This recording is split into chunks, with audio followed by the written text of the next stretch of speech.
Good evening. I'm Stephen Cummings, and welcome again to another edition of the Citizens Community Forum. It's that time again when we discuss various issues here in Trinidad and Tobago. And of course, our objective is always to have an engaging, interactive, and civil discourse, and in so doing, help develop a culture of peace and understanding through, we get, as I said, we get interactive at times, and we also say that our guests are persons who express views, opinions, and perspectives of their own, and sometimes may not necessarily be that of the FBN network, the Citizens Community Forum, or that of the host. And our topics are also wide-ranging. Discussions at times may be emotionally charged, but surely we can always find common ground and learn from each other, irrespective of our differing views. Now, a massive demonstration by trade unions and their membership under the watchful eye of state police throughout the streets of the capital city was the scene witnessed just a few days ago, and the likes of which was never seen for over 2 years due to the nationwide pandemic lockdown. Labor unions and its membership literally pounded the pavement in strong opposition to a 2% salary and wages increase offer from the government through the Chief Personnel Officer, the CPO. An offer of 2% was described as, one union put it, economic violence, not only on the working class, but the society as a whole. If only to consider what the unions say continues to be the dangerous rising cost of living and the inability of many families to properly feed their households. Now, Prime Minister Dr. Keith Rowley, Prime Minister of Trinidad and Tobago, during a press conference prior to the demonstration, was questioned about the union's demands. He talked about a demand of wanting more from less in a time of reduced resources. He said while the government has a duty of care and commitment to paying public sector workers, he called for temperament on the part of unions. He cited a tailor cutting his cloth in the right way so as not to have parts of the body exposed, and the importance of prudent financial management, especially in the last several months where the country experienced an increase in revenue from the oil sector due to increased global demands. Several questions remain to be answered. Are labor unions asking too much too early, even though they have been waiting for years for outstanding wages and negotiations to be settled? Are they unreasonable in their demands? Is it fair to describe labor unions as un-nationalistic? And what about the government? Is it able to give more than 2% at this time? Could the state have been more accommodating in their offer, considering what could be continuing explosive social tension in Trinidad and Tobago? Well, is there a further erosion as well now of that very important social contract and a duty of care to protect? Then there is the question of retirement benefits of persons who say they were never part of the current wave of negotiations. Is the burden of economic adjustment squarely shared, and how should labor unions respond to structural adjustment, whatever forms that might take? Now, these are questions we want to address this evening on the Citizens Community Forum, and I have with me two officials of the labor movement in Trinidad and Tobago. I have Mr. Street, and I have Mr. Comrade Anisette, Michael Anisette from NATUC, the National Union of Government Federal Workers Union. We have we've been talking so much about what has been happening over the past couple of days, and I wanted to sort of just invite Comrade Anisette to the Citizens Community Forum once again. Comrade Anisette, good evening to you and welcome. Yeah, pleasant evening to you and the listening public, and blessings always from the Divine Master as we continue this struggle for peace, bread, and justice in Trinidad and Tobago. Right, lovely. And I just want to welcome also Comrade Street. Good evening and welcome. Thank you, Comrade, to you and your beautiful audience. I too am the Deputy President General of the NUGFW, and the treasurer of the National Trade Union Center, that is Natuk. Right. And So it's indeed a pleasure to be here this afternoon. and thank you for taking the time. So we have two NATO professional, professionals in terms of their, their move towards, treating with industrial relation matters, labor issues, and so on. And we're happy to have you both inside the Citizens Community Forum at this time. Comrade Annie said, I wanted to start out the discussion at this time. I want to put a question to you. So much has been said about, what has happened over the last several days. A sort of, heightened tension, in some quarters.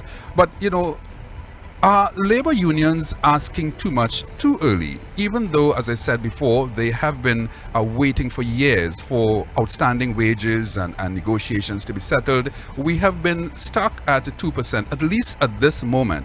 We're not sure exactly what's going to be happening, from this point. But, the question is, are labor unions asking for too much too early? All right. Your question in itself, if you do the analysis, is a contradiction.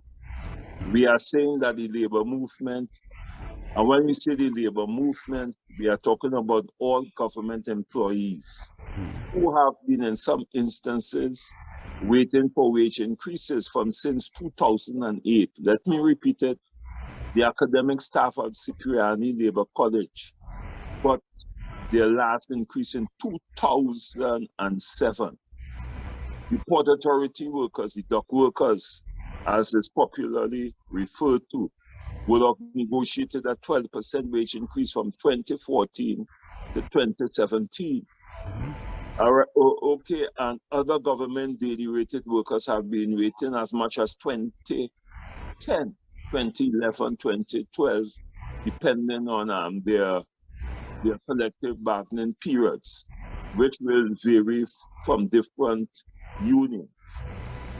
And if we take that into consideration, the question is, how compassionate is this government when is the very government who would have set about to implement a policy, which is an IMF policy, a World Bank policy of wage restraint, right? By not meeting and treating in good faith as they are required to do under the ILO, International Labour Organization, as it relates to collective bargaining, which pillar is social dialogue, which pillar is collective bargaining. And the government have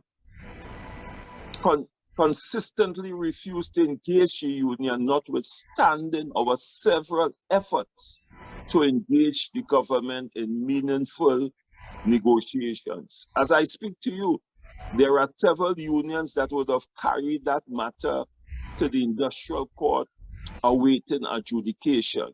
So that when the Prime Minister comes to tell the general public, be patient, you cannot cut cloth, you have to be careful and expose your body. That is just talk, in my humble view. The reality is that there are policemen, there are several other workers who have to do two jobs in order for their end to meet. And one must understand the value of money. What is the purpose of our money within a society? And when you take away the ability of workers to buy the goods and service, what you are saying, in effect, you are pauperizing workers. You are. Because if goods and services are rising, and you are saying that the market force determines that, and there is no mechanism, none whatsoever, to control inflation and the increase on basic food items in Trinidad and Tobago and other goods and services, how do you expect a worker to survive within society? And the government have a responsibility of due care. And I'm not going to accept, because you mismanage the money, you would have point the money in directions where it ought not to have been, that would have put us in that particular position we are facing to do. All right, and one must understand that. And I want the general public to understand that. It's the mismanagement of this economy, it's the mismanagement of the money, and the government not placing emphasis on the question of workers' right to be paid a reasonable living wage, which is a basic fundamental standard that has put us in this particular situation. And finally, it is an economic fact that if you take away the purchasing power of workers of this size, what you are doing in effect is pushing your country over an economic precipice. In other words, if there's no workers to buy the goods and services that is produced and imported in Trinidad and Tobago, that's another conversation. Yes. You are, in fact, contributing to the economic meltdown and collapse of your economy, and you're pauperizing workers. And that is why we would have made the statement that the government proposal is economic violence and abuse against workers. All right. Comrade Ansel, I'll come back to you in a short while. Comrade Street, I want to put that same question to you and get your perspective as well. And, there's this view by the state, because we have to balance the argument. The union has a strong position. The government has a position as well. Do you think that too much is being asked for at this time? Yeah. Let me just remind you and your listening public of a fact that in the law, collective agreement based on where we sit should be every 3 years. The unions would have, of course, representing its members, would have submitted proposals since the end of 2012, end of 2013, and seeking to make that representation. But of course, you can't make representation if the employer, and in this case, the government through its agent, the chief personal officer. Yes. I know if we were to examine our records, then we can show on how many occasions we'd have requested meetings to start negotiations. But here it is. The government as employer, and people seem to forget that when we, as the trade union, engage the government, we are really engaging the employer of our members, as it were, as we do in the private sector. And the government as employer has allowed, and I must say allowed, 3 periods. So had we settled 2013 to 2014 to 16, 2022, that would have been out of the way. Had we settled 2014 to 16, that would have been out of the way. So those things were not settled as a result of the union because of the unions not making representation. We have a duty and a mandate from our members to ensure that we get settlements within 3 years. My union had to take the CPO to court, actually, to commence negotiations after prolonged promises and so on.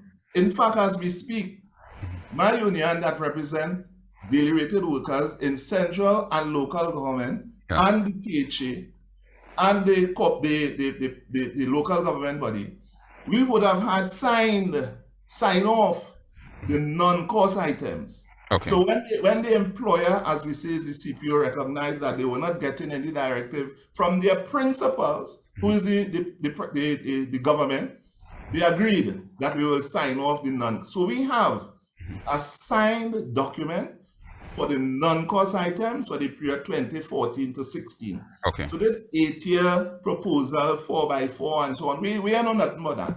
But if the fact is, comrade, we have exercised restraint. We have, in fact, been very tolerant as workers. But at the same time, how could you survive? Remember, workers' only source of income, and I want to recognize that, are their wages. Their only source of income are their wages, the pay that they work for, and that will have to take care of all their family needs.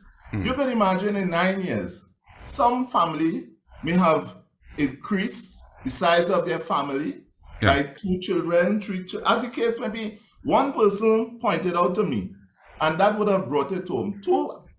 She said, it's 9 years old, he didn't get pay, no increase in pay. My son is 9 years, and my 3-year-old, who would have been 3 years, the last time you got an increase, is now a secondary school student. So you could imagine, and that family continues with the same level of income that they would have had in 2013. What must that family do? Accept 2%? How could we, after being so patient? Now, I hear you in terms of what the government said, but we expect the government to say that. Okay. You yourself, when you get your salary, who determines what goes where and to what? Doesn't you determine that? So we are saying that the government as employer must recognize us as very important, and they're going to say things like, if we pay that, we cannot buy medicine for the hospital. If we pay that, and they will give you all kind of reasons. And I'm saying to you, if we were to accept the 2%, would things improve in the hospital?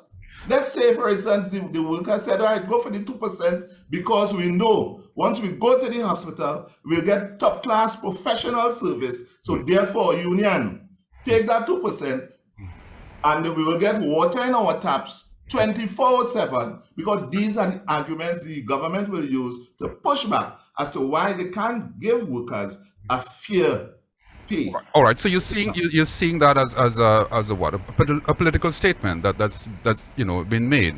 Most definitely, negotiations are not done in political. There is the law. The law would have determined the framework in which collective bargaining would take place. But because when we negotiating with large conglomerates in the private sector, you don't hear them putting out statements like that, right? We negotiate for big conglomerates, the Carib, the Whitco, the big conglomerates, and you don't ever hear they coming out in the public domain. But the government has this political opportunity, and people would see it for what it is, right? That the Prime Minister will use that forum to negotiate. And we find that is very unfortunate that the Prime Minister will do that, but we understand also why he is doing that. He is ringing a bell and sending out signals to persons, one, who are very loyal to the party, and two, who really don't understand the workings of industrial relations as it relates to workers. All right. So pandering to the political base. Most definitely. All right. Let me just go back to Comrade Anisad. Comrade Anisad, again, on that same point, coming from what we've been hearing from the government, there's also been this talk about, we have to prescribe our own medicine and avoid the IMF dragon. How do you respond to that, Comrade Anisad? Trinidad and Tobago, in terms of workers' salary from the government perspective, are in the dragon of the IMF, because the government would have indirectly implemented a wage restraint on government employees. Let me make it a wage restraint effectively. Not a raise free, not a raise free, a wage restraint. Wage restraint. Right, because we have to be very, we have to, just wanted to... Yeah, no, I am saying wage restraint, meaning that there was a conscious decision by this government to ensure that workers do not get any wage increases, wage and salary increases over the period and the life of this government, who is the Rowley-led administration. Let us call a spade, and I'm not going to go down playing any political niceties. I'll be brutally frank today, and that is a reality. And while I am saying that, on the other side, the luxury liners, meaning the people, the political elites, the business elites, and the financiers of the party benefits immensely from the coffers of this government, and they cannot deny it.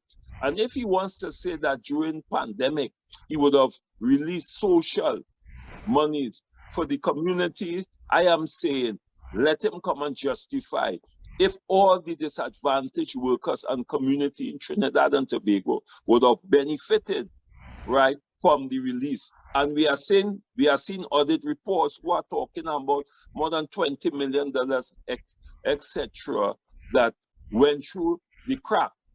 And there's no mechanism by this government to demonstrate to us how this money was unpaid. But let me piggyback on a point that my learned friend from NUGFW made. Do you recall, and I'm asking the general public, when the Prime Minister would have said that if you went in the kitchen to take a glass of water, let me repeat, Petrotrain is not shutting down. Yes, if you were closing your fridge door at the time, the statement is going to repeat, yes. Yes, Petrotrain is not going to shut down. It's 1,700 workers are going to go home, okay?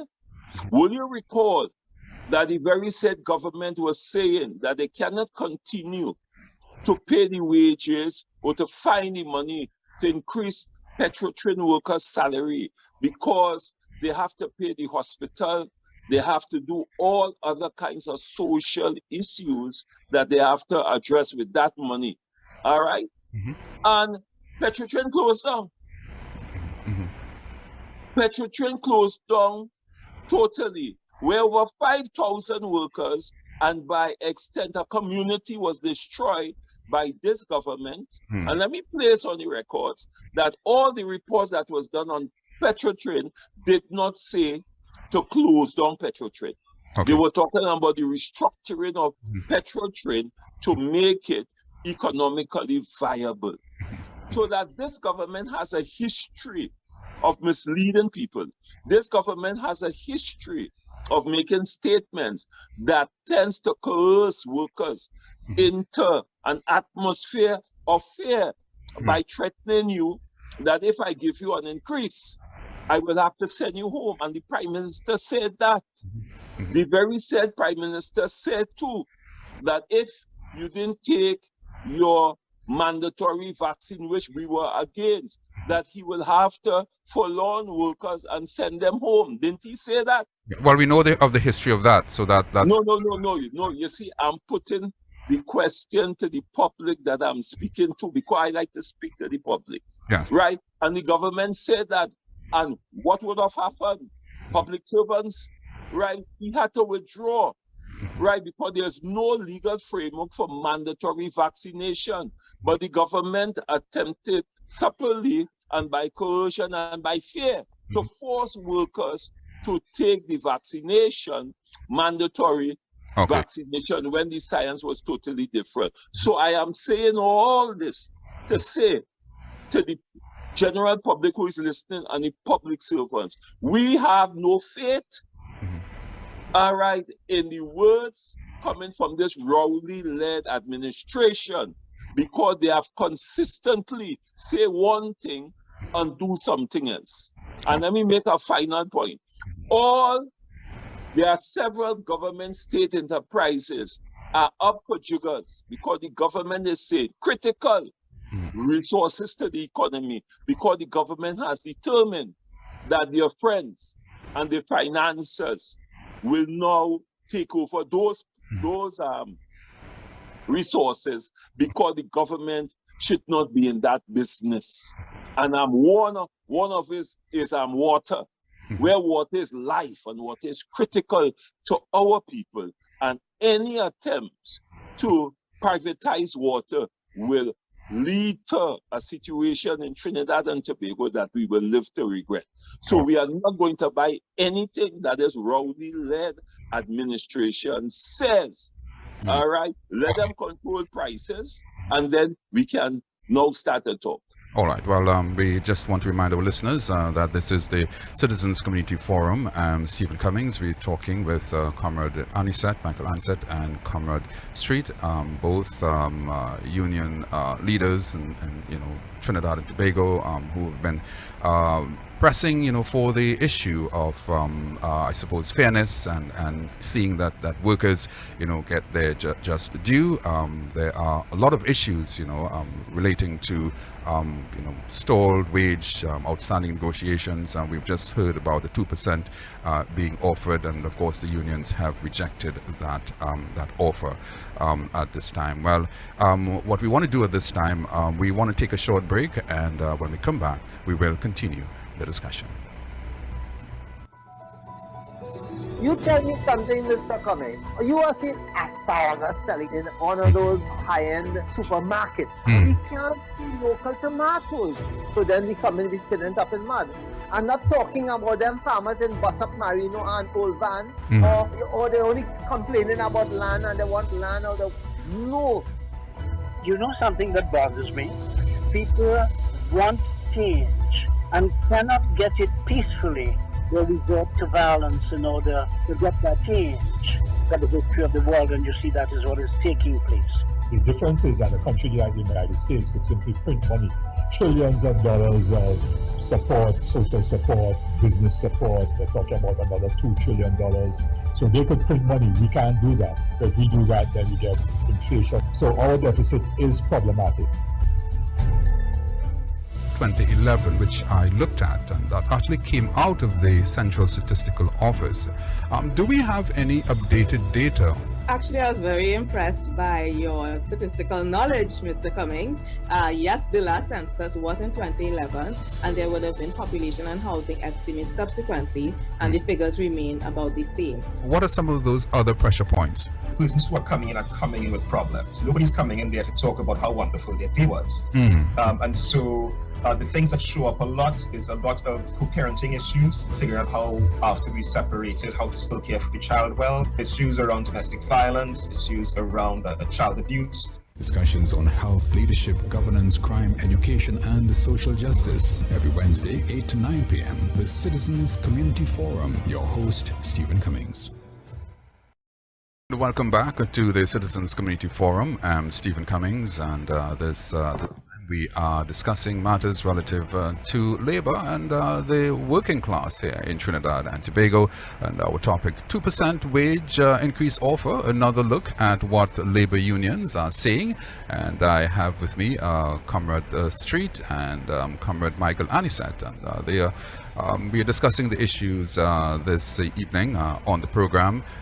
We have noted what has been the psyche and the trend over the last several days in Trinidad and Tobago, with the 2% that's been offered by government to public sector workers, and of course the unions are saying that's not good enough, and we want to sort of continue that discussion. Comrade Anisette and Street, welcome back.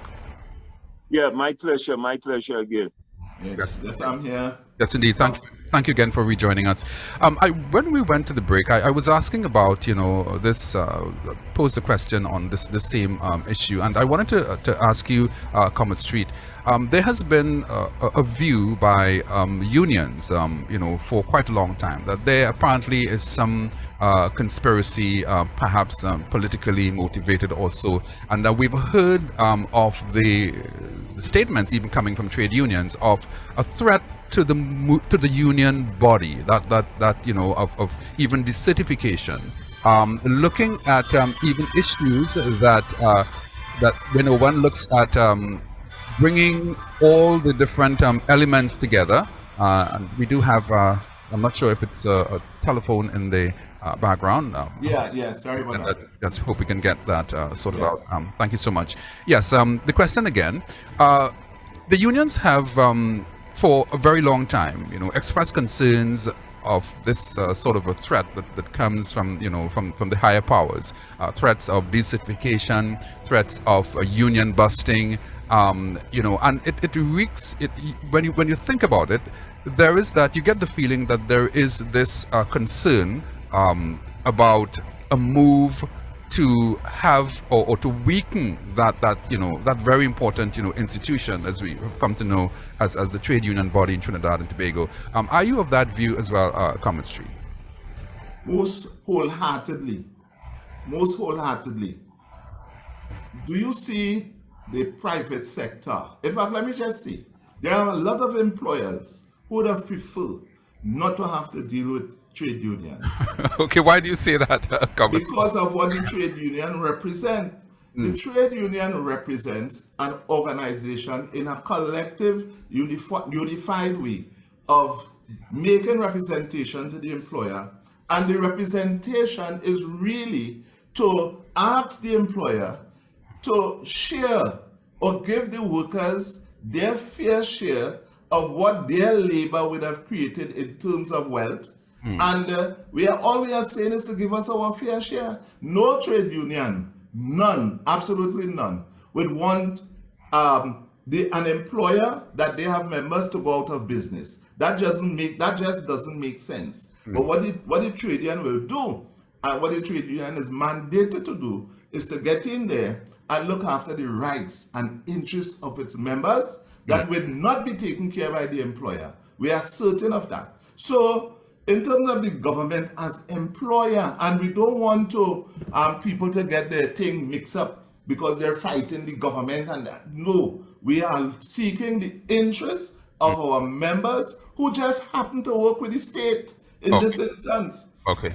When a fireman goes to work, who is he going to work to serve? Is he going to work to serve the prime minister or the president? He is going to work to serve the people of Trinidad and Tobago. And that is who he works, he or she gives their labor to, in service of the people of Trinidad and Tobago. And the people of Trinidad and Tobago, whatever wealth is generated in this country belongs to the people. You have a few people who determines how it is distributed. And we are convinced that in their distribution, we are not given priority. We are convinced of that. And to answer your question, yes, wholeheartedly, I am of the view that the government will prefer not to have to treat trade unions, and therefore they will do anything within their powers to undermine the trade union movement and its leaders in particular, and to make sure that the trade union movement is wounded fatally, and they know that will be in their own interest. All right, Comrade Anisette, we've known of the history of and the struggles, of the trade union movement. I mean, we can go way back to the 1930s and the days of Comrade, we can reference the days of Butler, Riens, what have you.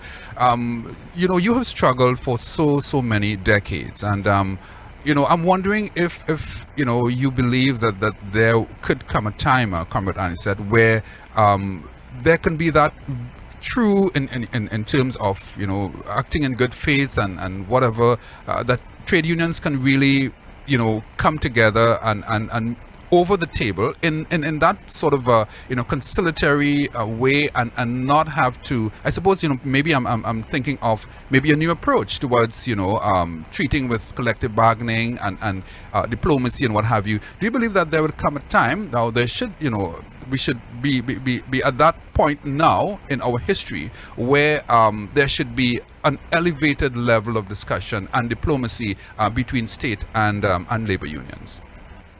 You see, you have to understand something, my learned friend, that you have to look at how the government, this Rowley-led administration, is prepared to govern. We have to understand that the system that they understand and they want to implement, and that will determine the course of actions that will drive the economy. You have made a fundamental point that the workers, they are a major stakeholder in your economy. The question of chattel slaves or indentured slave or slavery, it is out of the window as I speak. But the practice would have changed in a different format and a different shape, where we're talking about neo-colonialism as a form of a model that has replaced those other models that I have mentioned. But when you have a prime minister who would have said publicly that the rich has to get richer for the poor to get money, you will understand the philosophy that is driving this administration. And if we have that kind of philosophy, you're going to experience what we are experiencing.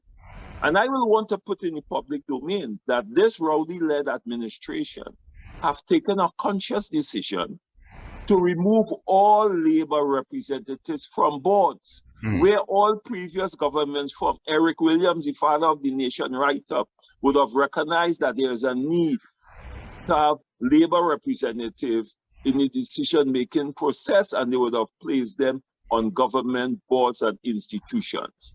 The only labor representatives that are on board presently are the labor representatives who, by law, the government is mandated to place on that board. I will give you an example, NIB board. Yes. The law says you must put somebody there, so they put it. The appeal board, the Cipriani Labor College, all those boards are creature of the law, and therefore the government cannot interfere with that. But let us go on now. Yes. We had labor representatives on the Port Authority board, which is a statutory board. You remove those labor representatives. We had labor representatives at the Shagaramas Development Corporation. We had representatives at the Institute of Marine Affairs, and I could go on, Tech, I can go on and on and on to demonstrate that what I am saying is rooted in reality and not just, and is that being passionate or is that being angry. I am dealing with the realities and the facts. So that if a government do not see the value of workers, if the government do not understand that your human resource is your greatest capital within your society, and that capital is extended to the working class, but the working class is just viewed as a group of persons to work and underpay them and to restrain their wages, we will have problem. And let me make one final point for the population to understand. We are seeing in Trinidad and Tobago, and it is frightening as a citizen of this Trinidad and Tobago, the growing obscene gap in terms of wealth inequality and income inequality in this country. And no one is paying attention. I can take you to places in Trinidad and Tobago where some houses have 6 cars within their houses. I can take you to certain businesses in Trinidad and Tobago who gets government contracts over and over and over and over. And there's no effort as a policy and as a model by this government to empower the communities within our society, and more so the disadvantaged and the ones who are off the railing, so that they could be part of this society. We are seeing the marginalization of the middle class in Trinidad and Tobago, who in all economic researches, if you destroy your middle class, you're in effect destroying the very fabric of your society. And I'm not speaking tears out of school. These are the realities. But we do not do what I want to call the deep dive, to do the kind of analysis that is necessary. And I'm asking one question. If this country, as the Prime Minister say, is going through this, what I want to call recessionary period, how do we justify that the private sector can still sit down at this time and negotiate with trade unions in other entities wage increases as much as 10 and 12 percentage points at this time? How do we justify that? And you must ask yourself the question, is the private sector living in a different Trinidad and Tobago so that they could negotiate for their employees reasonable wage increases? And this government wants to give you 1% over 2% over an 8-year period and tell you, boy, oh God, cool it now. You know, things are hard. All right. No. Are we living in a different Trinidad and Tobago? And that is what we have to discuss, because so many things happen. But just let me say the final point. When we had the recession the financial recession in Trinidad and Tobago and globally. Melt down. What did Obama administration do? He bailed out all those companies that were going belly up in recognition that if those companies go belly up and if workers are unable to work and the economy is unable to produce, the economy is going to fall and collapse. And the government bailed them out. Let us not forget that. So the government have a fiduciary responsibility to ensure that proper wages are paid to your employees and you align it to the value of goods and services and the prices that the goods and services you have to pay for in Trinidad, and your wage must have a reflection and a symbolic relationship with the prices of the goods and services that you have to pay. And that's an economic reality. Yes. So the Rowley-led administration, they could jump high, they could jump low. They are going down on an economic model that is going to destroy the very fabric of our society. And we are seeing it in terms of crimes and other things that is happening in corruption. Well, I know that there will be that view that, once you have an issue at that social level, of course, a lot of other things, are usually attached to that. Comrade Street, this business of, sharing, the burden of adjustment, squarely, what your comrade has just said, Comrade Annie said, is that there seems to be that widening, social gap, between, I suppose some might describe it as the haves and the haves not. Has that been in your, your experience as well, your individual experience? I mean, we're not talking about, how you see it as a union, as a union member, but more so on a personal level. Has that been your experience? Let me just say, even before I attempt to address that question, the United States of America, which is considered the capital of capitalism. I want to repeat, the United States of America, that is recognized worldwide as the capital of capitalism. When the current president, Biden, first took up office, one of the most significant things he said, I am going to do everything to ensure that workers will join trade unions and get fair union pay so that we can develop and continue our middle class. America said that in recognition of the fact that if people have money and to circulate in the economy, what's going to happen? For example, they talk about how much money, for every $1,000 that the government gave to workers. First of all, the government gets back $250 by means of 25% tax. You recognize that? 25% tax. So the workers will really and truly only receive $750. Out of that $750, they will purchase the items. And do you know that we have a 12% VAT on almost everything? Yes, there is. The point I'm making is that the government having a settlement and pay the workers justly. The government, by the mere fact of they taking that decision, if they were to pay out $4 billion, then they're sure that over $1 billion coming back to them by means of tax and so on. So I just wanted to share that point so that people will recognize. Point taken. In terms of the pauperization of the community, of the communities, you could just look around. You see, people that suffer in silence. People that suffer in silence. And people will say to me, this government, because they're looking for who unemployed and who working in the same position, brother. So it is really tragic to see how some people living, and as I said, my daily experience, there are persons who would know that I'm employed and they would make requests for certain things. Even during the last pandemic, Comrade said, I know he would have gone to the ground where he would have gotten food hampers and take it to the homes of people.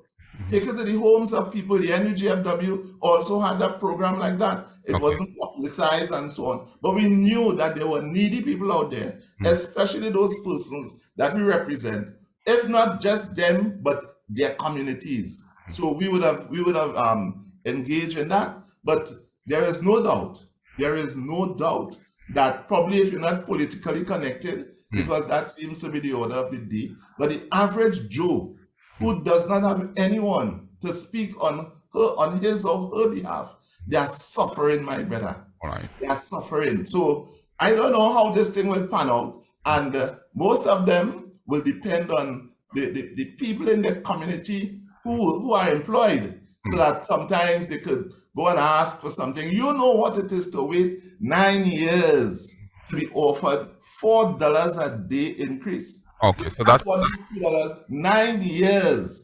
So let me put it in more perspective, which translates to $40 a fortnight, brother. All right. When transportation will be quadrupled. And I'm just talking for the individual, but we have an individual who said he raised gas 4 times and nobody riot. There was no riot.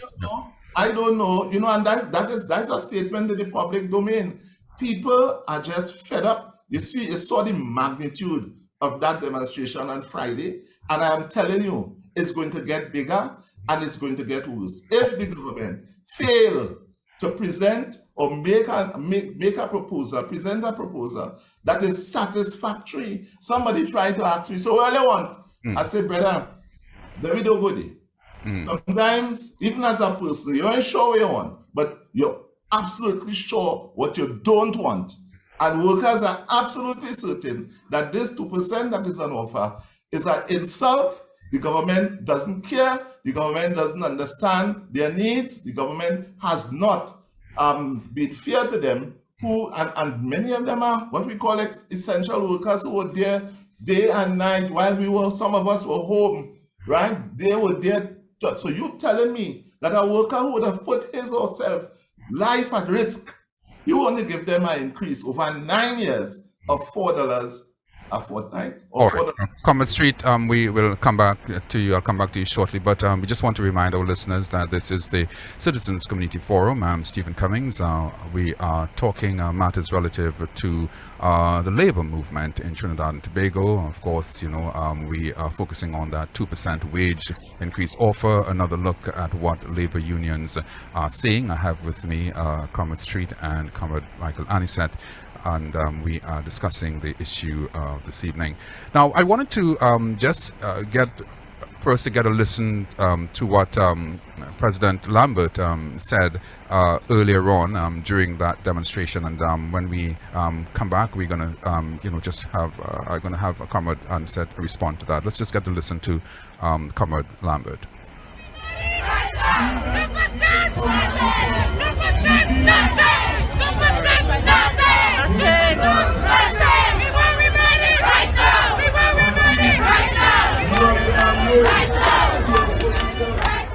When are you going to offer us something? When you boast and throughout and says through the Minister of Finance that there is a windfall.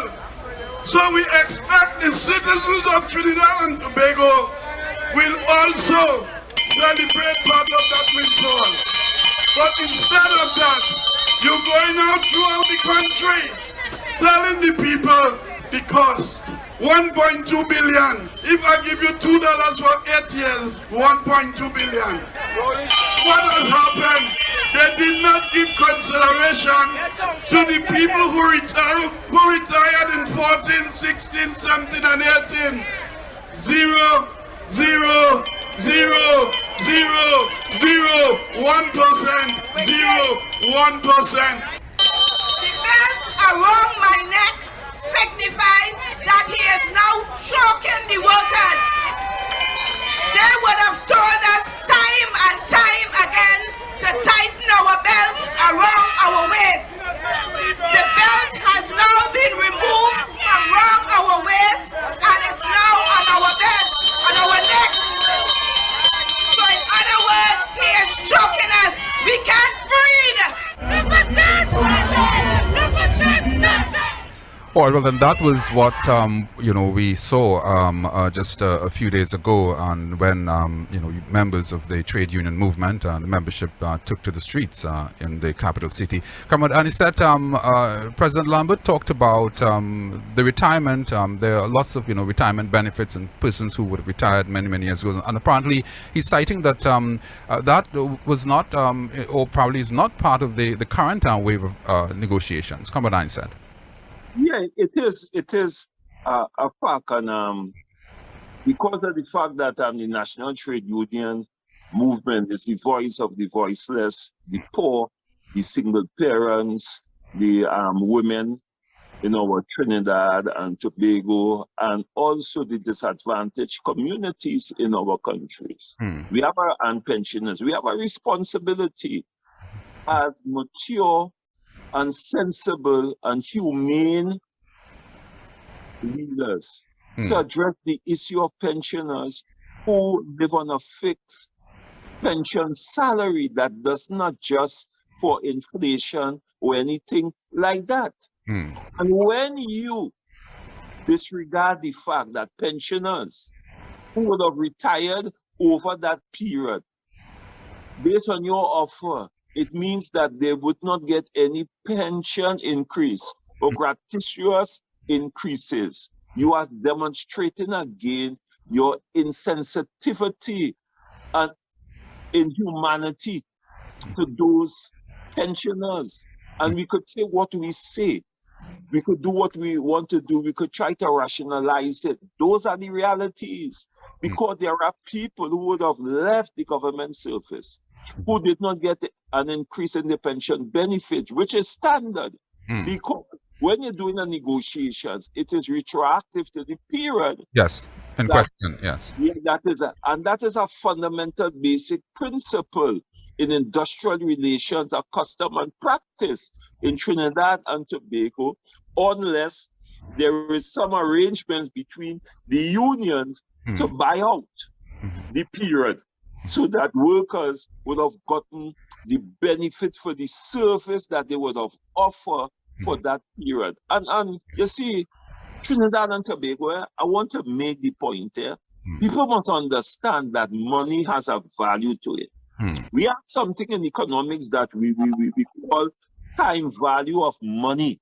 It is a concept that money invested today can grow into a larger amount in the future. In other words, had we gotten the money, the time that the government was supposed to give us, the value of that money would have increased to the benefit of those workers. You failed to do that, and therefore you would have decreased the purchasing power of workers. And we must understand too that money serves as a medium of exchange. That is what money is. All right.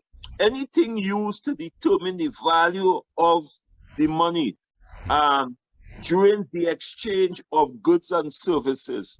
And that is the purpose of money, salaries, and wages. So we have to understand the time value of money and ask yourself the question, is the offer that the government is making, is it functional economics and the value is attached to it? Okay. Is it that the government made proposal to take care of the inflationary trends that is continuously eating away on workers' money unabatedly in Trinidad and Tobago? And you cannot come and tell me, if there is no control mechanism by the government, you cannot tell me, let market force determine where the prices fall. All right. But when it comes to wages, you are now telling me that wages must be restrained and constrained. I mean, it doesn't make sense, Trinidad and Tobago. And the government must get their model correct. Right, you don't see that as making economic sense. No, but you could show me, because I can work the maths now, you know. Okay, all right. Let me have you hold on. Right. I will work the maths, and I will show you that somebody who is getting $7,000 in the government, which is not plenty, is only the workers on contract and they outsource the work for gets more money than the regularized public servants. Are we aware of that? So the government recognizes that they are not paying proper wages. So rather than uplift the wages, and let me make this point here, the government evaluations of jobs in Trinidad and Tobago, the last evaluation was done in 1960. So your 1960 valuation jobs, and the public do not understand that. It's interesting that doesn't want to admit that. It's interesting that I mean, it is unfair. It is almost criminal negligence on the part of the government to behave in the manner that they are behaving. Okay, well, I wanted to raise that issue of, job evaluation, and that question, I want to sort of just put that question to Comet Street, and we do have, just a few minutes again before we close the program, but I want to put that question to Comet Street concerning, this job evaluation. As far as you are aware, Comet Street, how is that, how is that tabulated in terms of how you see it? Comrade Anissa just mentioned that this is something that has not been done for quite some time. Do you see that there's now need for maybe a new way of even assessing and doing that kind of assessment or evaluation? All right, I just want to remind your listeners and probably yourself, is the name Gordon Draper familiar to you? Very much so, at least to me. Right, and Gordon Draper, somewhere in the 90s, his name would have been associated with a tagline, public service reform. Thank you. Right? So we are aware. So the point we're making is that the government has recognized the need for reform in the public service. Now, when Mr. Draper would have demitted office and he was replaced by another manager, that's what I want to say, a manager of the public service, that process didn't continue. Trade unions were on board because we knew that if a proper assessment was done for some of those jobs, and Michael made the point that some people coming into the public service, but they are paid salaries far superior than the public servants that they would have met there, doing almost the same thing, right? They will call them by another name and so on, but in terms of the function. So we really look forward and will embrace the NUGFW in the year 2002, and you must remember that the NUGFW represents workers in 12 corporations, the THA, and the central government. And we would have engaged the CPO in what we would have called a reclassification exercise that was done between the year 2002 and 2004. The government would have sent out instructions to the ministries where they wanted to do a needs assessment to determine whether the people we have are sufficient, whether the people we have are in surplus, and what do we need to do to improve, because it all boils down to service delivery to the public. Service delivery to the public. And any government that has a will to achieve that will also engage in exercises to reform the public service. But I, for instance, I really, from where I sit and what I observe, that there's only talk that talk. They ain't willing to walk that walk at all, because the actions in terms of the priority they give to this particular exercise is one that is zero in certain quarters and very little in others. So, but we would want to see and participate and engage the government as employer in terms of the evaluation exercise and these things. And I while on that, because I know there are folks who have one view of trade unions, this stereotype view that trade unions are always in the road marching, making noise and so on. And it is a pity that they don't understand that there's always a last resort. Okay. All right. They will be amazed to see, look, Comrade, he said there, the kind of diplomacy, the kind of cordial conversations when we go in to have negotiations and so on, right? That is how we start. We ain't a bunch of lunatics just to come out and right. So boots when we feel that the powers that be are ignoring us or are treating us in a particular way, then we bring out the members. And that's what happened on Friday. All right. And it's not a matter of being un-nationalistic. Okay, I hear you. Of course not. Of course, if Trinidad burned down, we living in the ashes, you know. Okay, all right, I hear you. Gentlemen, Comrade Anisette and Street, we have to leave it there at the moment. There's so many other areas that I wanted to touch on because, this is a very important issue. It's a social issue, it's an economic issue, right. It's a national, it's a community issue. But before we go, I just wanted to have you both give us some closing remarks. Of course, our topic at this time, 2% wage increase offer, another look at what labor unions are saying. And of course, the 2% is not something that has been, that's been accepted by the trade union body. Comrade Anisette, your closing remarks. I will want to say that government employees are part of Trinidad and Tobago, and a government must have a level of humility.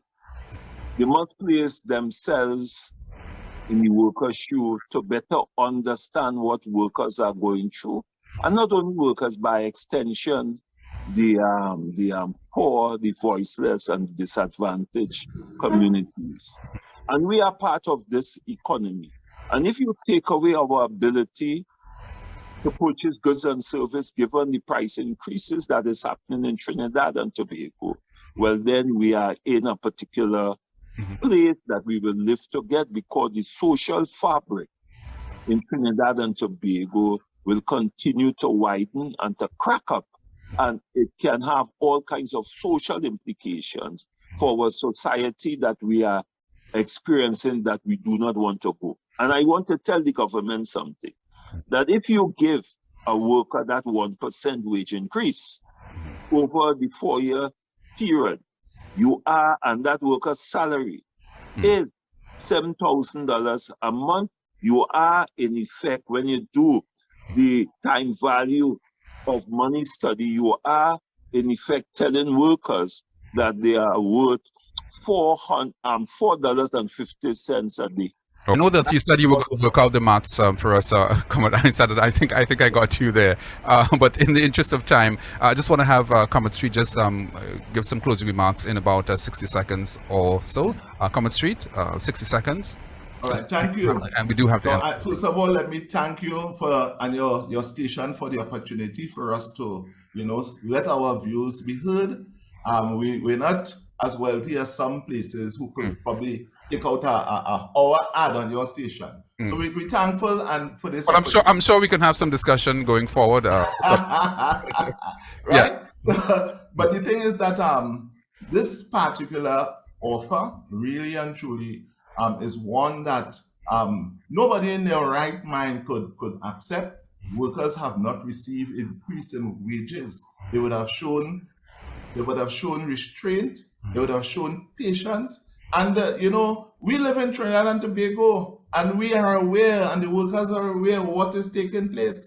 We don't want to send the government bankrupt, right? That is not our intention. What we are doing, though, is to ensure that our representation to the government as employer will yield not exactly what we deserve, but something that will cause us to live a little more comfortable in this Trinidad and Tobago. Okay. Our fair share of the pie, and as you would have said in your opening remarks, the workers must not always bear the brunt of the burden of adjustment. All right, Comrade Street, we have to leave it there at the moment. And Comrade Anisette, thank you both for joining us on the Citizens Community Forum as we discuss this very important matter, 2% wage increase offer, another look at what labor unions are saying. Thank you so much again for... Thank you much. Thanks much. Thank you, and blessings to Trinidad and Tobago and workers. Stay firm and strong and believe in your spirituality. We will reach the promised land. Thank you again. I'm Stephen Cummings, and this has been the Citizens Community Forum. It was a famous poet who once said, "They came for the Jews, and I did not speak out. because I was not a Jew. Then they came for the communists, and I did not speak out because I was not a communist. And then they came for me, and there was no one left to speak for me. Words there from famous poet Martin Niemöller, 1892 to 1984.